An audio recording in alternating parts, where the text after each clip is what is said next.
आरहत वाङ्मय में कहा गया है, बहिया उड्ढमादाय नावकंखे कया इव पुव्व कम्म खयट्ठाये इमं देहम समुद्धरे। हमारी इस दुनिया में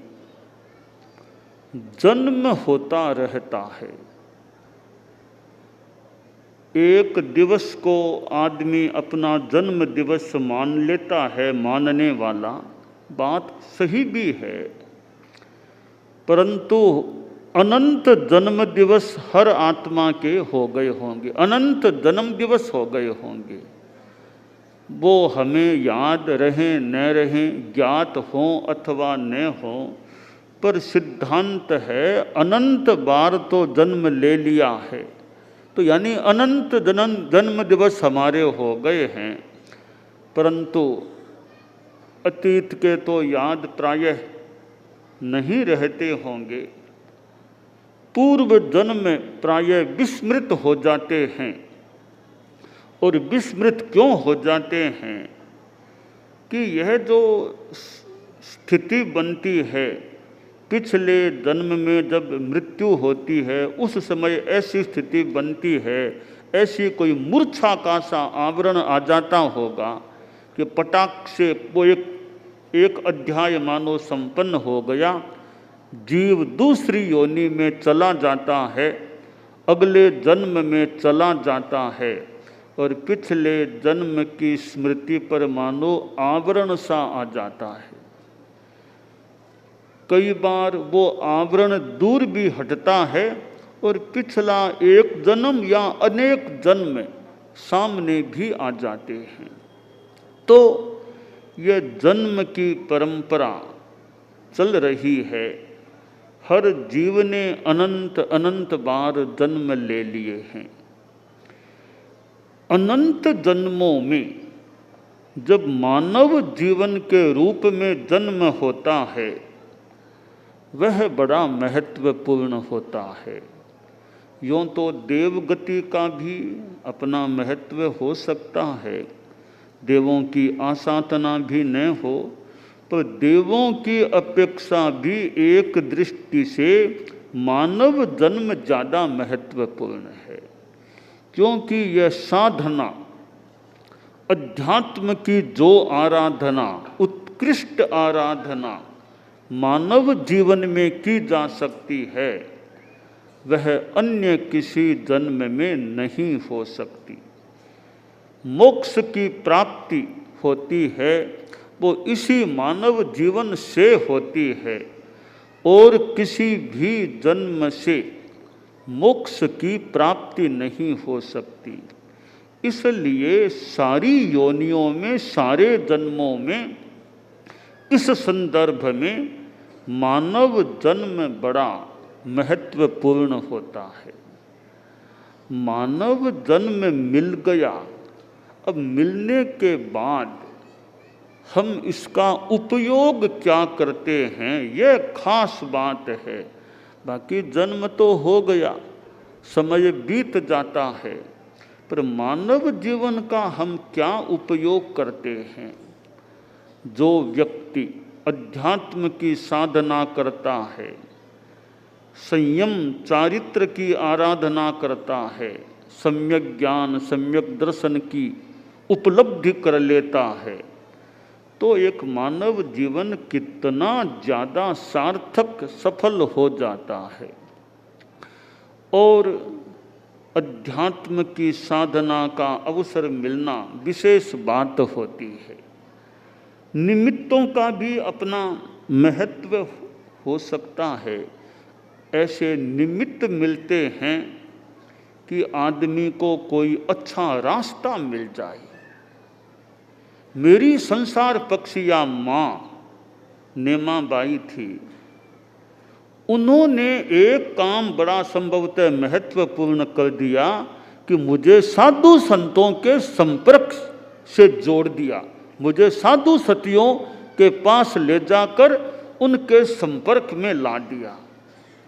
संभवतः वह बड़ा एक उपकार का कार्य हुआ कि एक बच्चे को साधु संतों के संपर्क में ला दिया और फिर वो संपर्क इतना मानो घनिष्ठ हो गया और संतों से ऐसी, साधु सतियों से ऐसी प्रेरणा मिली कि एक महान पथ पर चलने का मानो संकल्प जाग गया। तो जीवन में माता से, औरों से ऐसे कई बार संस्कार कोई मिल जाते हैं, वे निमित्त बन जाते हैं, ऐसा रास्ता मिल जाता है कि आदमी अपने कल्याण की दिशा में आगे बढ़ सकता है। मेरे संसार पक्षीय पिताश्री झूमरमल जी दुग्गड़ थे, महरी वाला दुग्गड़ परिवार, और हुक्मचंद जी संसार पक्षीय दादाजी, उनके एक पुत्र श्री झूमरमल जी, और उनके यानी वहाँ हम 6 भाइयों का, संख्या में थोड़ी ज़्यादा, बोलचाल में 6 भाइयों का जन्म, 2 बहनों का जन्म हुआ। और मेरे पिता श्री झूमरमल जी, मैं भूल न करूं, वे सूर्य का, मुझे जितना याद आ रहा है कि वो जाकर के सूर्य के सामने वो खड़े होते, थोड़े हाथ जोड़ते, क्या पता वो सूर्य दर्शन करते होंगे। तो वो सूर्य एक तेजस्वी तत्व के सामने वो, मैं भूल न करूं, तो खड़े होते थे।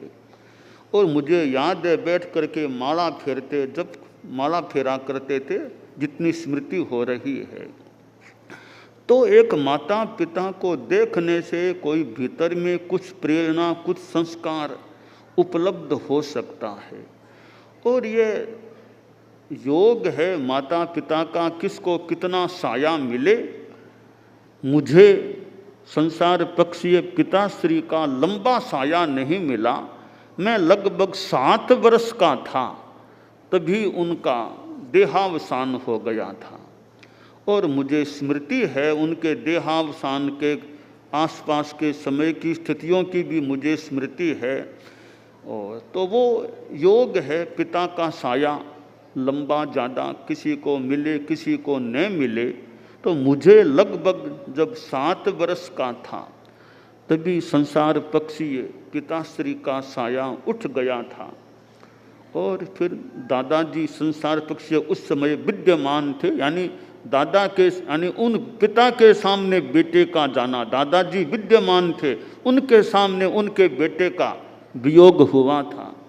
तो दादाजी संसार पक्षीय थोड़ी वृद्ध अवस्था में थे। और फिर परिवार में माजी थे और हमारे संसार पक्षीय ज्येष्ठ भ्राता श्री सुजानमल जी दुग्गड़, वे यूँ मतलब परिवार में मुख्य एक व्यक्ति के रूप में, और 6 भाइयों में भी सबसे बड़े, और यूँ एक दादाजी को छोड़ दें तो फिर परिवार में एक मुखिया व्यक्ति के रूप में भी थे। तो इनके भी मानो साये में, संरक्षण में और कुछ मानो अनुशासन में रहने का मौका मिला। परिवार में किसी का अनुशासन अच्छा रहता है और अनुशासन को तवज्जो भी दिया जाता है तो परिवार का अच्छा अनुशासित रूप रह सकता है। तो मुझे और हम कई भाइयों को श्री सुजानमल जी के यूँ मानो साये में, संरक्षण में, कुछ अनुशासन के अंतर्गत रहने का मौका मिला। और थोड़ी सी पढ़ाई भी राजेंद्र विद्यालय जैसे स्कूल में थोड़ी पढ़ाई भी करने का मौका मिला, थोड़ी बहुत अन्यत्र भी पढ़ाई की। और वो जीवन में एक रास्ता मिल गया, वो धर्म का और अध्यात्म का रास्ता। तो यह मानव जीवन हमें मिला है, इस मानव जीवन में कुछ कर सके वो खास बात होती है। और बाद में तो गुरुओं का साया मिला, गुरुओं का संरक्षण मिला। परम पूज्य गुरुदेव तुलसी जैसे एक, गुरुदेव तुलसी उम्र में मेरे से तो बहुत बड़े थे, अंदाज 48 वर्ष मेरे से उम्र में बड़े होते थे। और उनका अपना अनुभव, उनका तो उनके पास, गुरुदेव के पास रहने का मौका मिला। आचार्य श्री महाप्रज्ञ जी उम्र में मेरे से करीब 42 वर्ष बड़े होते, उम्र में भी उनके चरणोपपात में भी रहने का मौका मिला। और साध्वी प्रमुखा कनक प्रभा जी के भी यत्किंचित आसपास यूँ रहने का कभी, क्योंकि वो भी मेरे से 21 वर्ष करीब उम्र में बड़ी थी। तो जब छोटा हम बाल मुनि थे तो छोटे बाल मुनि साध्वी प्रमुखा कनक प्रभा जी के पास नाश्ता करते थे यूँ, तो उनके पास भी रहने का, उनसे कभी प्रेरणा भी मिल जाती। तो यूँ कईयों के आसपास रहने का मौका मिला। और बचपन में स्कूल में पढ़ने का मौका मिला तो अध्यापकों का भी एक मानो एक साया कह दे या उनकी प्रेरणा कह दे, उनका अध्यापकत्व प्राप्त हुआ। और स्कूल में भी कई मास्टर जी भी या कोई अच्छी या मेहरबानी रखने वाले, और स्कूल में भी थोड़ा अच्छे रूप में कुछ थोड़ा काम करने का भी यूँ मौका मिला। और मास्टर जी ने कि मॉनिटर बनाओ, इस तुम मॉनिटर बन जाओ, मॉनिटर तुमको बनाते यूँ, तुम कक्षाध्यापक के मोहनलाल मॉनिटर इसको बनाते हैं यूँ, कभी मॉनिटर के रूप में, कभी कक्षा प्रतिनिधि, जो भी इस रूप में भी थोड़ा स्कूल में भी थोड़ा काम करने का मौका भी मिला। तो यूँ यह तो मेरी और कितनों के अपने अनुभव होंगे, हमारे इतने साधु साधियाँ अपने अपने उनके अनुभव होंगे। चूँकि वो किसी किसी व्यक्ति का यह सारा एक हो जाता है, इतने वक्तव्य आदि आदि हुए हैं, तो इसको प्रमोद भाव मान लें, श्रद्धा भाव मान लें, कुछ भी मान लें, शिष्टाचार मान लें कि हमारे साधु साधियाँ हैं, श्रावक श्राविकाएँ भी हैं ऐसे। तो साधु साधियों के भी अपने भाव, अपना चिंतन, अपनी क्षमताएं, अपनी योग्यताएं हैं। इधर संसार पक्षीय दुग्गड़ परिवार है, दुग्गड़ परिवार के भी कितने सदस्य हैं। और हमारे 6 भाइयों में 2 नंबर के भाई श्री अमरचंद जी दुग्गड़, उनका भी कई वर्षों पहले ही देहावसान हो गया था। हमारे तीसरे भाई केसरी चंद जी, उनका भी देहावसान हो गया था। फिर हमारे सूरज कर्ण जी जो भाई मेरे से ठीक बड़े, इनकी पुत्री साध्वी चारित्र यशा और श्री सुजानमल जी की पुत्री साध्वी सुमति प्रभा, ये दोनों संसार पक्ष में सगी भतीजियाँ होती है, दोनों आपस में कजिन बहनें हैं। सुमति प्रभा जी पहले समणी बनी थी, फिर साध्वी बनी। चारित्र यशा सीधी मुमुक्षु से साध्वी बनी थी मेरे पास सुदासर में। तो यूँ सूरज कर्ण जी की भी बेटी हमारे यहाँ धर्म संघ में है, और सुजानमल जी की भी बेटी है। और श्रीचंद जो संसार पक्ष में मेरे से छोटा है। तो यूँ ये हमारे 6 भाई संसार पक्ष में, तो कई तो हम एक समान लगभग समान उम्र के से थे, तो साथ में रहना करना, पर मुझे तो ज़्यादा साथ रहने का मौका मिला ही नहीं। 12 वर्ष का था तब तो घर छोड़ ही दिया मैंने। तो मैं तो ज़्यादा इनके साथ रहा हूँ, मैं तो ज़्यादा इन्हीं के साथ रह रहा हूँ। परिवार के साथ तो मैं 12 साल करीब मान लो, उसमें भी अंतिम कुछ समय तो साधु संतों के जाने लग गया। तो मैं तो इनके साथ ज़्यादा वर्षों से रह रहा हूँ, दिन में रात में संतों के आसपास रहने का, दिन में साधियों का भी संपर्क हो जाता है। तो वो परिवार तो संसार पक्षीय परिवार है, संसार पक्ष का। यह हमारा धर्म का परिवार है, धर्म परिवार है, यह बड़ा परिवार है। मैं छोटे परिवार से निकलकर मानो बड़े परिवार में आ गया, बड़े परिवार का सदस्य बन गया था। और जीवन में आदमी को कोई आदर्श बनाने का भी प्रयास करना चाहिए। उस आदर्श के अनुरूप, ठीक है, आदर्श बहुत ऊंचा है, वहाँ तक पहुँचना मान लो कठिन है। थोड़ा हाथ को ऊंचा करें, जितना ऊंचा जा सके उतना पूरा आदर्श के अनुरूप आचरण न भी कर सकें तो 40%, 50%, 60%, जितने परसेंट में आदर्श के निकट जा सकें तो पहले आदर्श कोई बना लें, फिर उसके निकट जाने का प्रयास करें। चलते चलते कभी एकदम निकट पहुंचकर आदर्शमय भी हम बन सकते हैं।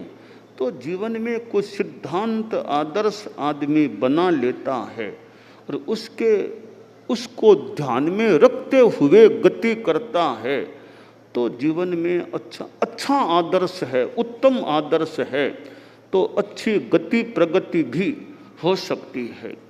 तो यह मानव जीवन जो हमें मिला हुआ है, इसमें कुछ करने का, जीवन में कुछ अच्छा करें ऐसा प्रयास करना चाहिए।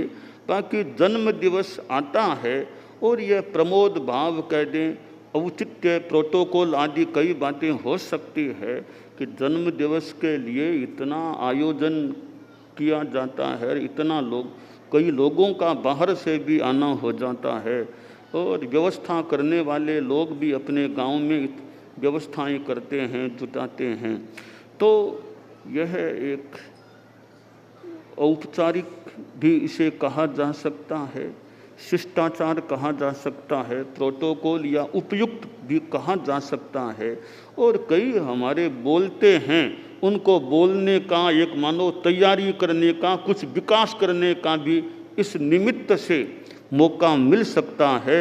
और कईयों के विचार आते हैं, उन विचारों को, बातों को सुनने से भी कोई नया आलोक, नई बात, नई प्रेरणा भी प्राप्त हो सकती है। भी यह बात कही है, इस पर कितना क्या ध्यान दिया जा सकता है। यूँ वक्ताओं के बोलने से श्रोता को भी कोई अच्छा एक पथ दर्शन, परामर्शन, कुछ तत्व भी प्राप्त हो तो हो सकता है।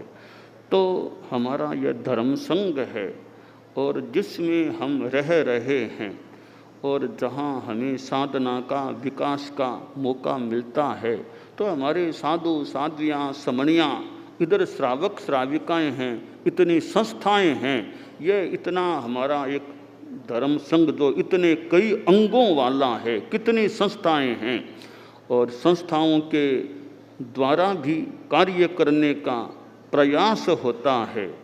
और यह 6 दिनों का आयोजन जो आज शुरू हुआ है, 6 दिन जैसी योजना बनाई गई थी, तो 6 दिनों में आज ये प्रथम दिन बैसाख शुक्ला नवमी का दिन आया है।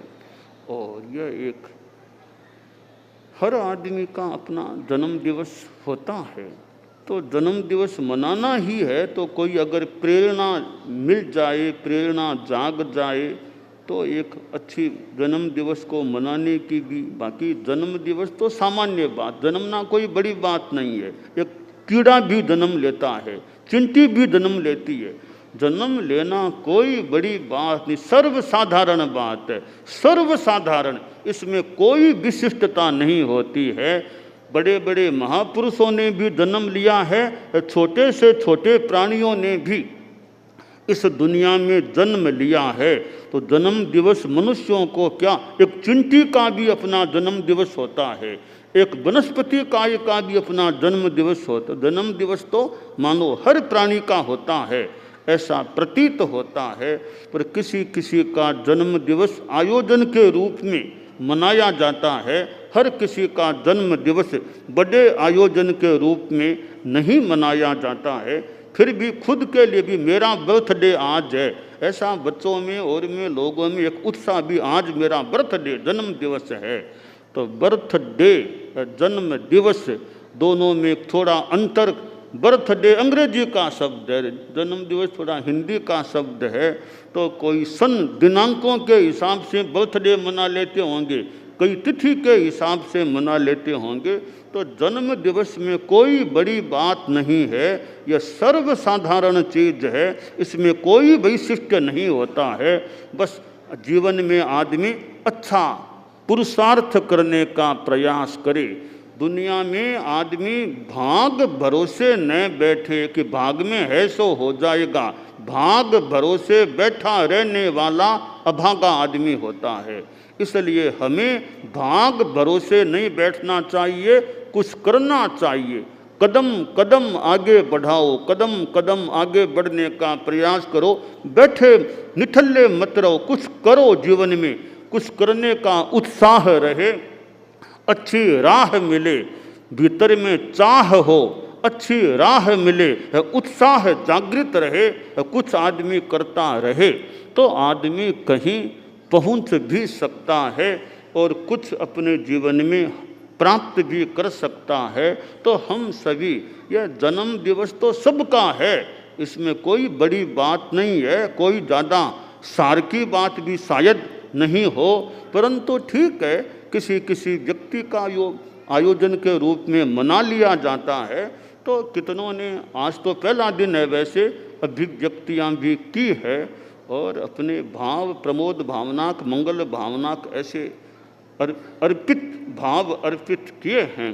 तो हम सभी अपने जीवन में ऐसा कुछ करें कि आगे कभी जीवन लेना न पड़े, जन्म लेना न पड़े, अजन्मा बन सके, किसी जन्म में अजन्मा होने की साधना सिद्ध हो जाए, वो जन्म अपने आप में एक अपेक्षा से सिद्ध हो सकता है, यानी सार्थक हो सकता है। तो जन्म से अजन्म की ओर आगे बढ़ने का हम प्रयास करें, यह हमारे लिए श्रेयस्कर हो सकता है।